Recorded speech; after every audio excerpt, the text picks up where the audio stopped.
Sang Kim-min of Seoul National University, the MC for today's lecture. It is my great pleasure and privilege to welcome you all to the 46th Societas Koreana lecture meeting. And I'm also very delighted to welcome Dr. Kwang Kim, Professor Emeritus at Seoul National University. Before I begin, I would like to briefly introduce Dr. Kim. Well, it will not be brief because he has long.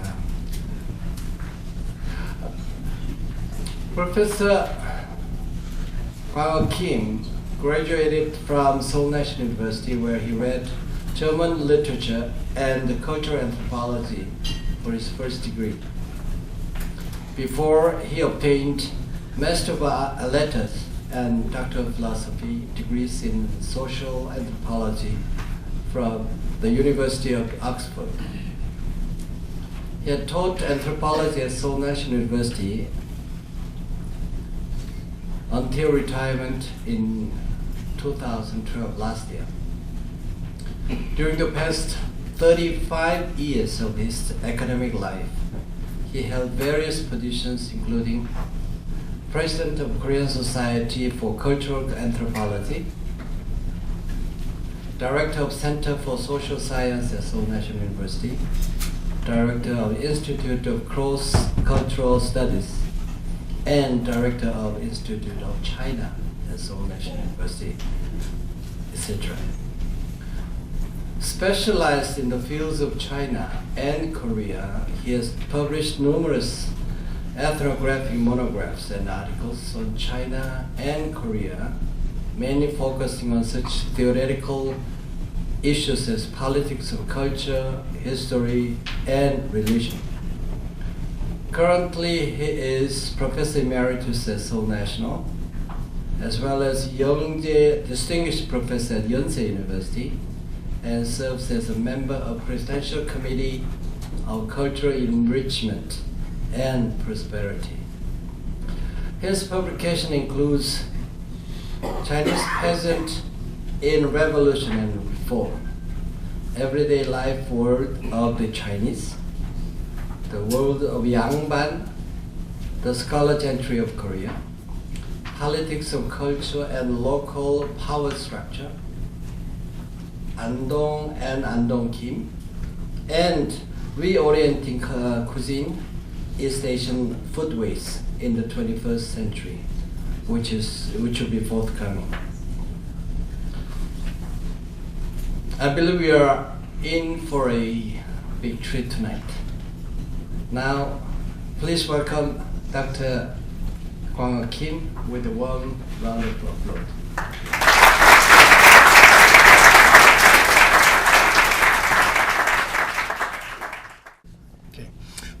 Ladies and gentlemen, I'm very much honored to be invited here to give a small talk to you.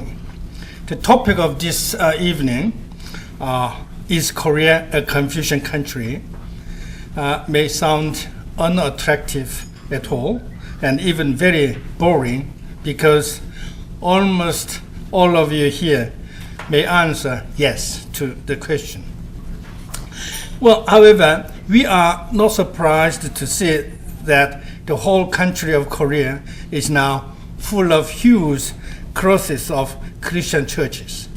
According to the statistics, Christian churchgoers occupy more than, well, it depends, but 35% or 30% or even 40% of the whole population of Korea. So Christianity is now the symbol of modernity, economic prosperity, and cultural superiority.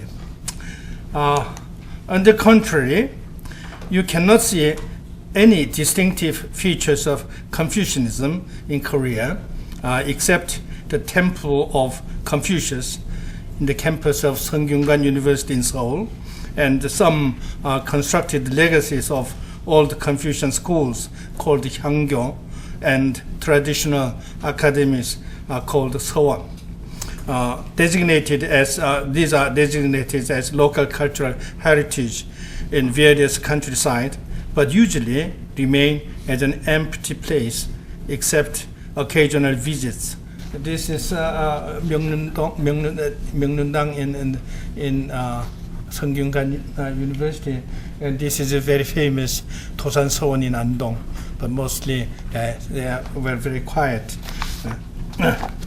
So it is just opposite opposite between the Christian churches and these Confucian temples. But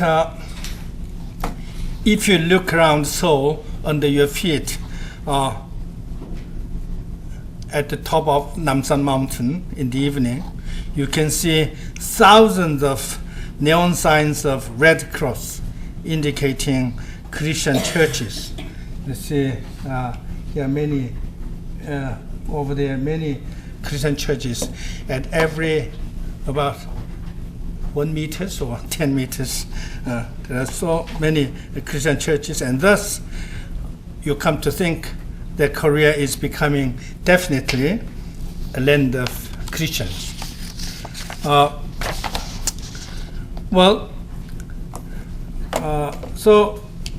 Quite often we are used to say that Confucianism, I mean Confucian value and worldview, is deeply saturated or embedded in every field of Korean society, so that Korea is a Confucian society.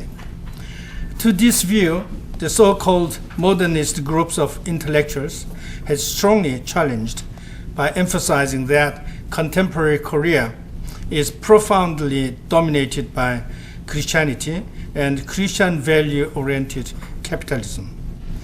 If both explanations are right in its own way, we may arrive at a quite confusing but interesting and even important conclusion that Korea is a modernized, westernized, capitalized, and democratic society, but at the same time, a society of a strong Confucian tradition. Then we come to raise a question whether we are still allowed to call Korea a nation of Confucianism, and if so, in what sense? So before going into a discussion of Confucian cultural aspects, well, let's examine a general, misunderstanding or misrepresentation of Confucianism. We usually define the East Asian societies, for example, China, including Taiwan, Hong Kong, and even overseas Chinese, and Korea, both South and North, and Japan, as the world of Confucianism, by pointing out that these societies have been dominated by such cultural values and social institutions as sexual segregation of male dominance over female, or patrilineal succession line of family and inheritance, and patriarchal power and authority over the family members, and the ritual of ancestral worship and family-centered value and morality, which quite often is criticized as opposite to the public morality. Also, out of the Confucian value system, these societies are characterized by the system of hierarchical order, social as well as biological, class-oriented social value system, excessive concern for education, social value on educational background, and strong bureaucratic authority. Based on this conceptual frame, those progressive intellectuals have often criticized Confucian culture and ethics to be unpractical because it drives people into a trap of idealism, ritualism, the idea of social faith, and private human relations. So some very critical young intellectuals wrote some books with the title, Only When Confucius Dies, Korea Can Survive, something like that. The above-mentioned social and cultural characteristics are essentially, easily found in East Asian countries, and thus it is right to say that these are parts of Confucian culture. However, in any part of the world, we can find these cultures to be practiced. So these are not Confucian elements, I dare say. These are not the Confucian elements, but universal social cultural institutions.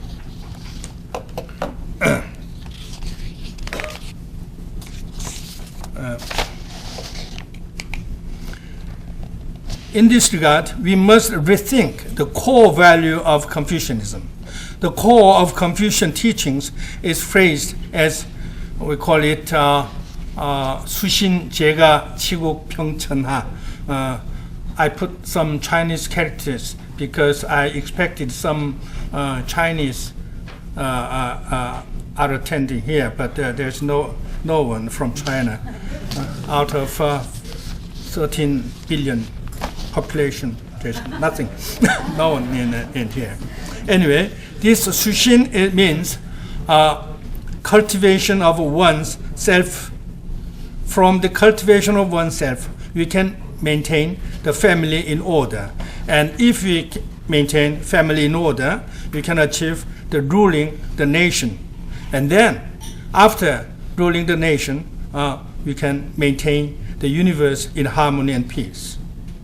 So this succinctly demonstrates the idea that an individual person's morality and responsibility toward the world is the very basic and core value of Confucianism. According to it, we understand that the whole universe begins from an individual. Therefore, cultivation and control of one's self, 수기치인, is the core process of 문화. This 문화 is a process to transform oneself from the natural state to the state of civilization. So, the cultivation of oneself is phrased as from acquiring ji. Ji means knowledge or learning, but actually it means intellectual ability or capacity. So from acquiring intellectual ability to practice of yi. Yi means moral righteousness or social justice. So according to Confucius' teaching, to know means to get proper knowledge to discern the good and bad, the right and the wrong, truth and false, and the beauty and ugliness, etc. And thus to start toward the development of reason or rationality for the noble idea of the way of prince. Here the prince means enlightened person. And accordingly, the world is divided into the world of civilization, or Hua, and barbaric state, Yi. And the civilized world can be achieved only through the practice of the way of prince. That means the Confucian teachings. Confucius taught people to cultivate their self in order to develop inherent intellectual ability to equip with the virtue of love, sympathy, and generosity, which is called in, while being strictly stern to keep themselves from vice, cruelty, corruption, shame, rudeness, and lucrative desire, etc. Then one is required to practice the virtue of in through the behavioral code of or action of virtue and tolerance, 덕. So in means the state of mind, and 덕 means the mode of behavior to practice the value of in. In order to realize the ideals of land of cultivation, it is necessary for intellectuals to have a public space to produce the public discourses of values, because the ultimate goal of practice should be the public righteousness and not the individual or private justice. It is to practice the social justice. Social justice means socially consented and approved justice over the legal justice. Therefore, the Confucian teachings encourage the rule by moral justice or proper manner or propriety over the inhuman legal cause. In generally, Koreans and Chinese, they don't bring the case to the court immediately. Before, they don't like to do that. The Confucian intellectuals, therefore, pursue the moral world under the public justice, so-called civilization, of and by and for the people as a whole. That is why they emphasize the phrase called 천하 위공, or 천하 위공 means the world under heaven is for the public, or more precisely translating, to rule the world is to achieve the public righteousness for the people. And here, public righteousness means the meaning and the value of being human and human dignity. Then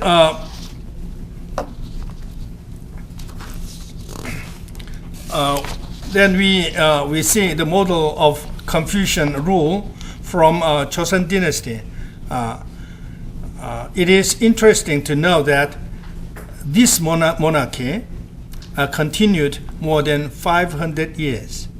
As you may well know, Joseon dynasty didn't have a strong military army to oppress people. Then how was it possible for the monarchy to survive such a long duration of time? The secret is the power of culture based on Confucianism.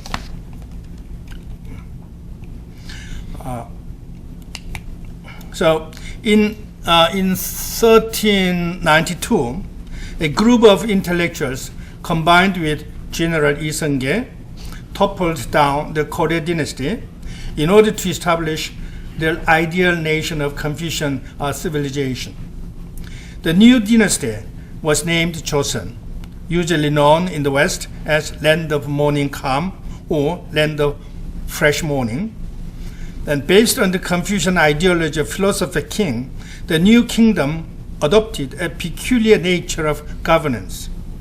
That is to say, the king was designated as the absolute ruler, but at the same time, he was required to be a Confucian philosopher. This means that the king was allowed to exercise his absolute power, but at the same time, his power was limited. So this is really interesting point. So let's see let's see the tension between king's absolute power and the philosophy that king's power must be limited. The royal court, actually this royal court under king's rule was divided into two main parts.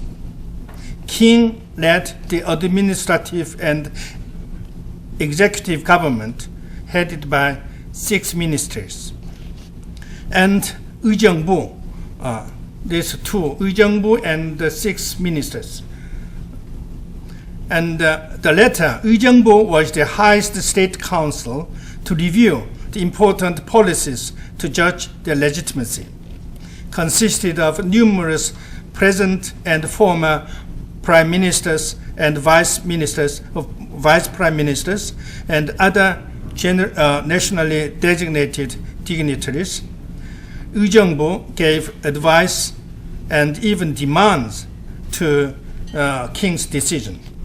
It was required to go through the 의정부's consent before the implementation of any important state policy. And also there is the three bureaus. One is 사관원.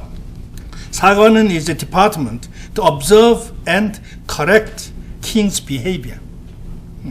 Officials, though they are young and of low rank, but they also reported their observation on behaviors of royal family to the king, and every day these young officials tried to correct king's language and behavior.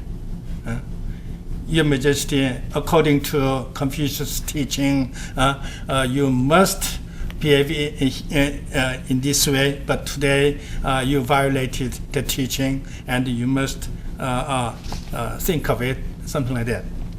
And the other one is 사헌부. 사헌부 is a department to prosecute and arrest high-ranking officials. It exercised a distinguished power to arrest even royal families. And the third one is 홍문관. Actually, the 홍문관 is a department to control all the written addresses made by king. And under this 홍문관, there's kind of 사관. 사관 is history writer. And history is called the 실록. 실록 is the true record. That means the true record of a king. This is a unique institution of Joseon.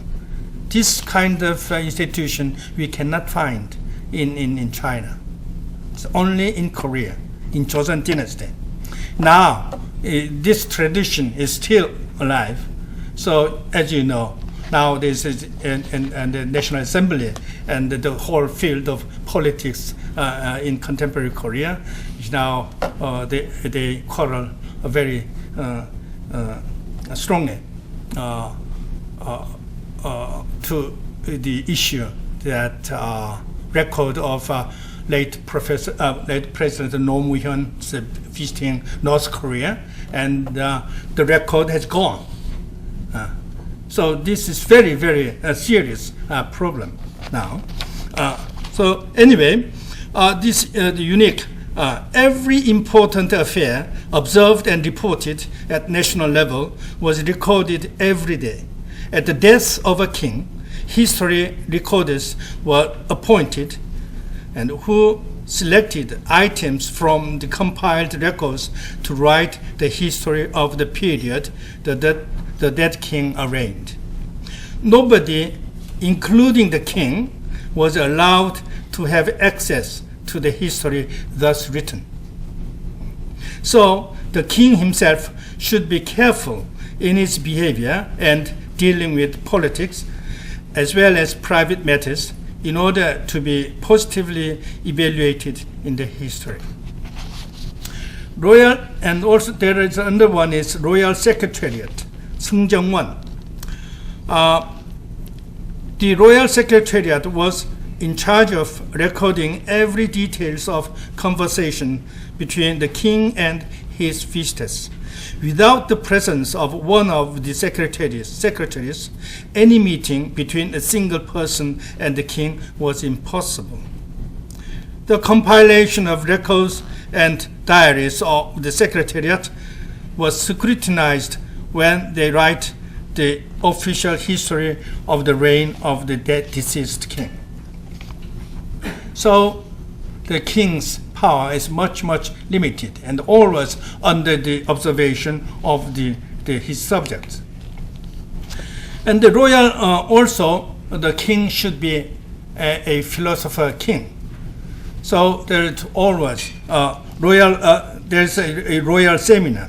There were several royal seminars on the Confucius classics, both at regular interval and special occasions, in which the king and high-ranking officials participate, and sometimes nationally prominent scholars were invited to deliver a special lecture or participate in debates.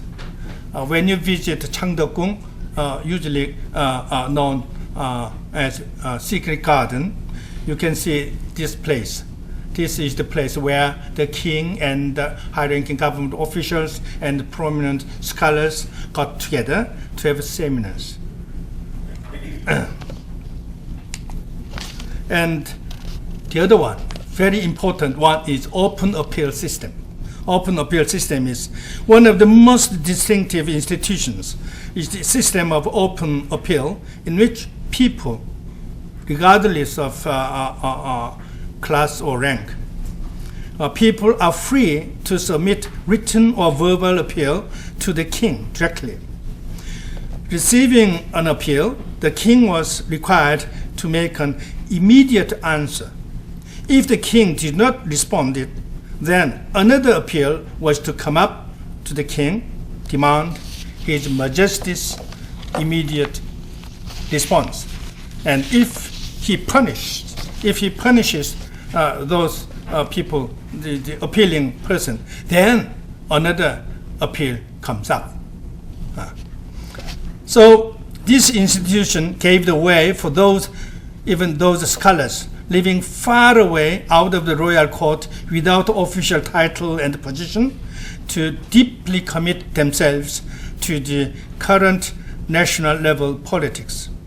Sometimes there appeared cases in which a long sheet of paper of appeal was made with the signatures of tens of hundreds local scholars. Quite often, a king lamented that he had to spend all his time in making response to those mountain letters of appeal, but he was advised not to express his lamentation because it is very duty of a king to listen to his subjects. So this, Confucianism, this Confucianism we can also compare with China and North Korea. Although Confucianism was originated from China, there was no historical period in China when Confucianism was designated to be the national or state ideology as strong as in Joseon, the Joseon dynasty. The first emperor in the China's history, Qin Shi Huang, expelled all the Confucian scholars from the royal court and destroyed Confucian books. Rejecting Confucianism, he proclaimed the rule of law, 法治. Since then, for almost 2,000 years of turmoils of wars, from Han Dynasty until the Song Dynasty, only Taoism and Buddhism had dominated people's life world, while Confucianism was partly used in the recruitment of bureaucrats. So it was only 2,000 years after the Confucius that scholars like Zhu Xie established Neo-Confucianism in late Song Dynasty. The Ming Dynasty proclaimed Confucianism as the state ideology, as the Joseon Dynasty did almost at the same time. But soon after the establishment of the Ming Dynasty, there was a rebellion by the eunuchs. And these eunuchs abolished all kinds of this open appeal system and the writing history system and so on. So while Confucian scholarship was successfully implemented in Joseon through the institutions we observed above, it was not so in China, where scholars were not given prestigious position as they were in Joseon. There were neither open appeal system nor royal seminar. As the emperor was the son of the heaven, he did not need to cultivate himself to become a philosopher. He was so absolute a ruler that nobody was allowed to contact through appeal.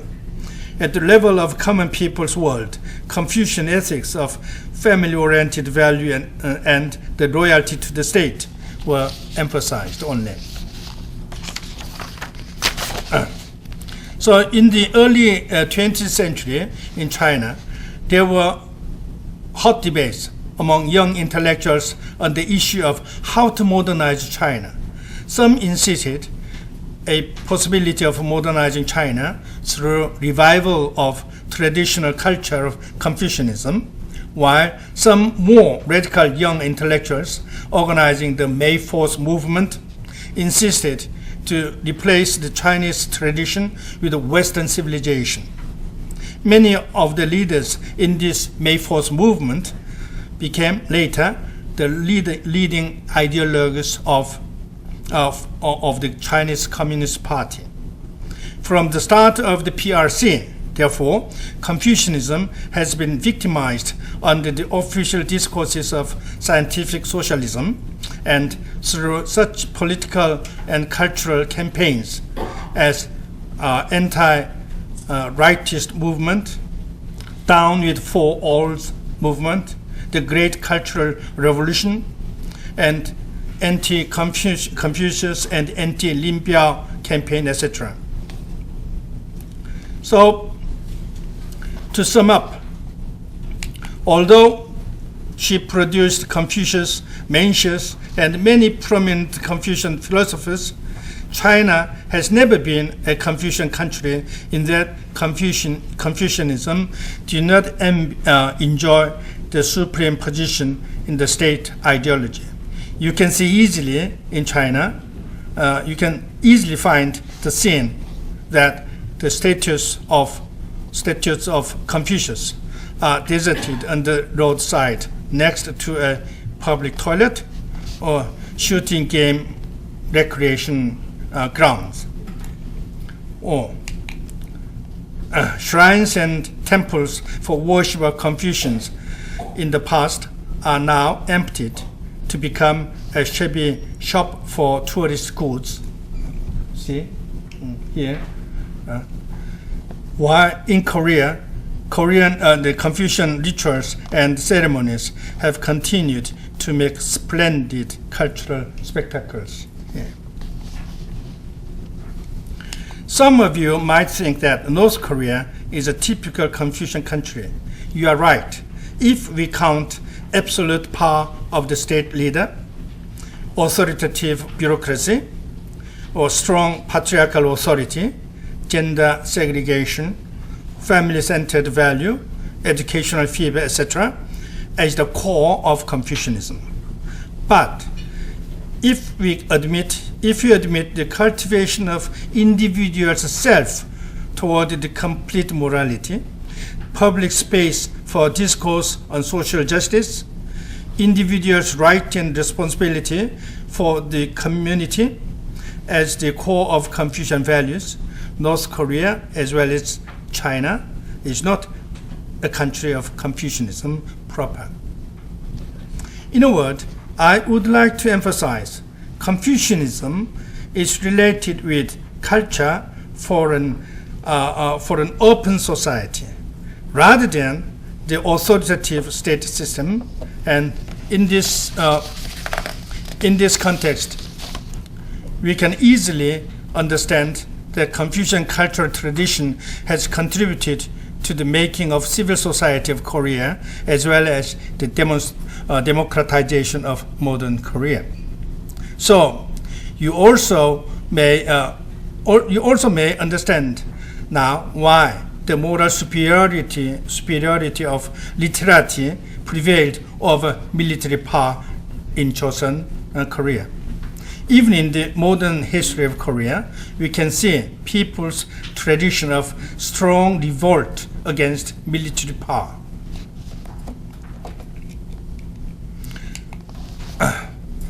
And although the king was respected as the absolute ruler, Joseon dynasty always emphasized the merit of rule by the bureaucrats under the responsibility of the prime minister. So, very often, scholars and officials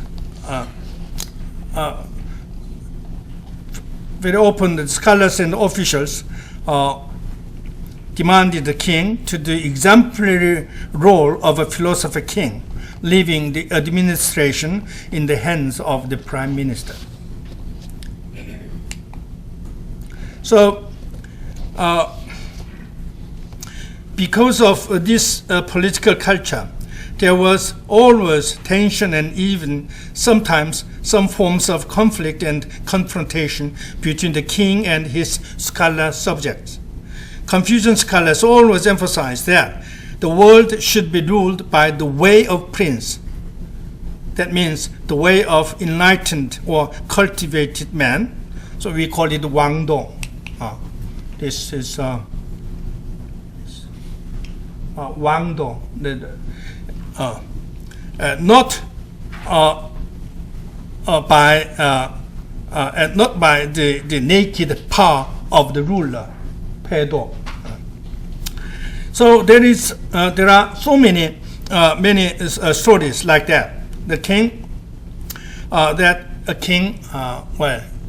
Yongzhou, for instance, once became so much annoyed or irritated by those dignitaries at the Yuzhongbu that he shouted, "All right, this is your honorable man's nation and not mine. So you do as you like to do." And he left the room. So there's many stories like that. So there were many cases of debates on the issue of relation between the king and his subject. And this, for example, the theory of equality under the heaven. So this equality under the heaven means that the law should be applied equally regardless of class differentiation. Even the king should be the subject of the law. And the other faction emphasized the orderliness based on differentiation, which emphasized that only order is practiced only order is practiced, the society becomes a morally sound community. So this is a kind of constitutional debate, whether king and his subjects are the same under the law, or king should be differently treated, because there should be the difference between father and son. So father can hit his son if he doesn't work hard, but son cannot hit his father if the father cannot earn much money. But in China, there are lots of this kind of case in immigrant Korean community in the United States at first. When the American teacher saw in a Korean family, father striking his son, and he reported to the police, and the father was arrested and punished. And Koreans, the Koreans appealed that this is the culture, it's not violence, but to American eyes, it's violence. So there's some cultural conflict between them. Anyway, as we have observed above, Joseon was the nation where Confucian scholarship enjoyed a far superior status to the power of the king. 선비정신, scholar's spirit, is still the core of the value in dealing with society and politics, so that intellectuals, especially of young ages, including college students, are actively committed to the social issues in contemporary Korea. The core of Confucianism is therefore individual's morality and intellectual's moral responsibility and commitment. In order to practice the virtue of social justice and public righteousness, it is necessary to have public space in which people produce and construct the public discourses. This tradition, established throughout the 500 years of Joseon dynasty, has continued to the present to serve the cultural heritage for civil movements toward democratization, social equality, open discussion, and cross-boundary social networks, and so on. Here, I would like to call your eyes to the fact that Confucian ethics and values are essentially based on humanitarian moral system, and therefore regard human being as the agency of political power to correct the human world. So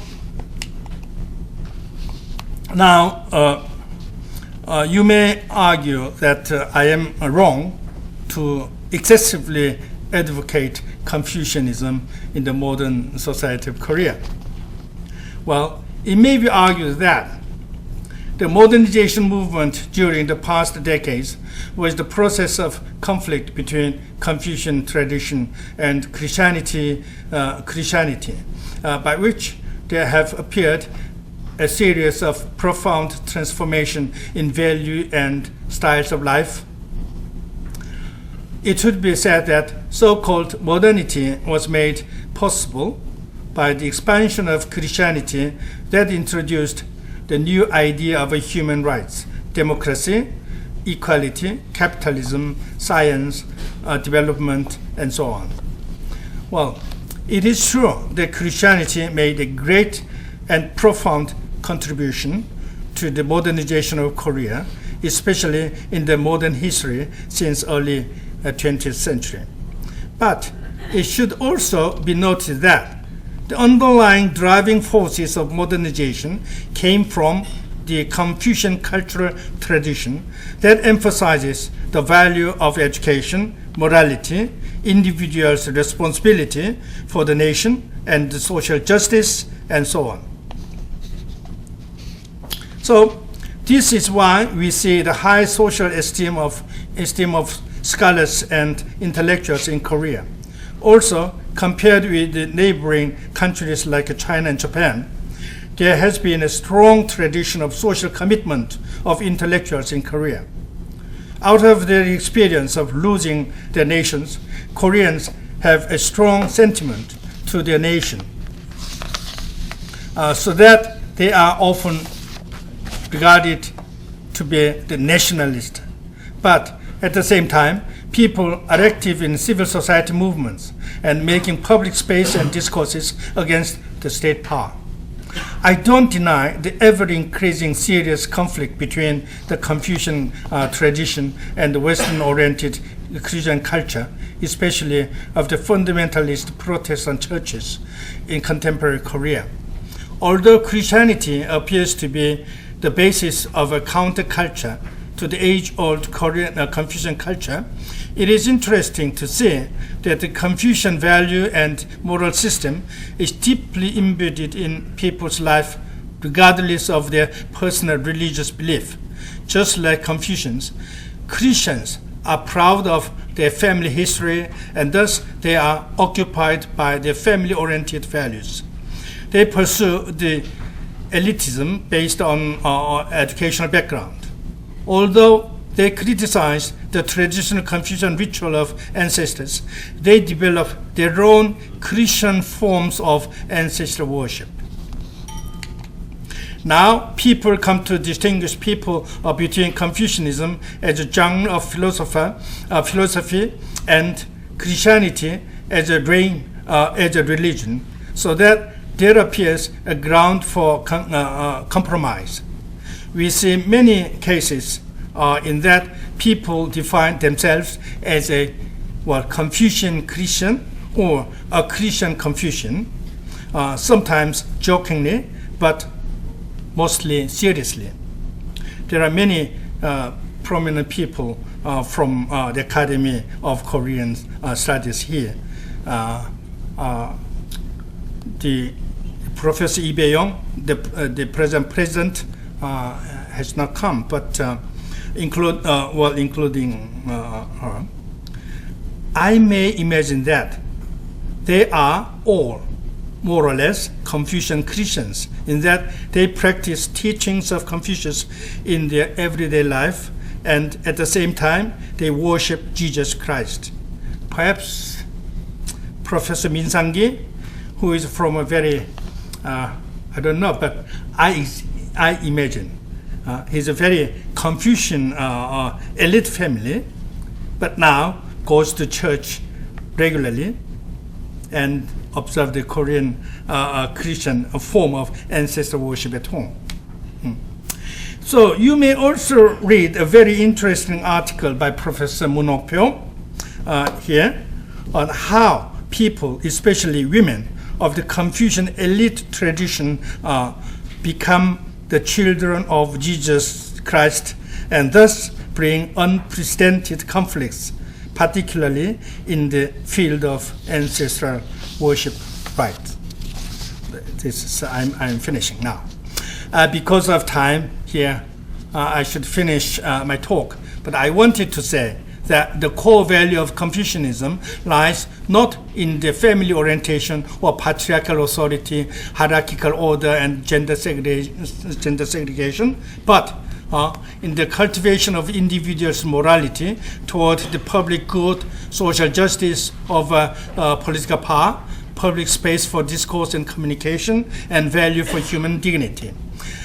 So this is in this context that we can understand the recent revival or regeneration movement of Confucian ethics and values as an attempt searching for a new universal value system to construct a humanitarian moral community in the face of overwhelming violence of immoral capitalist desires all over the world, of many forms of inter-civilizational conversation for a new value and moral system. We can see a good example from contemporary Korea where values of Christianity, Buddhism, and Confucianism are harmoniously compromised. Thank you.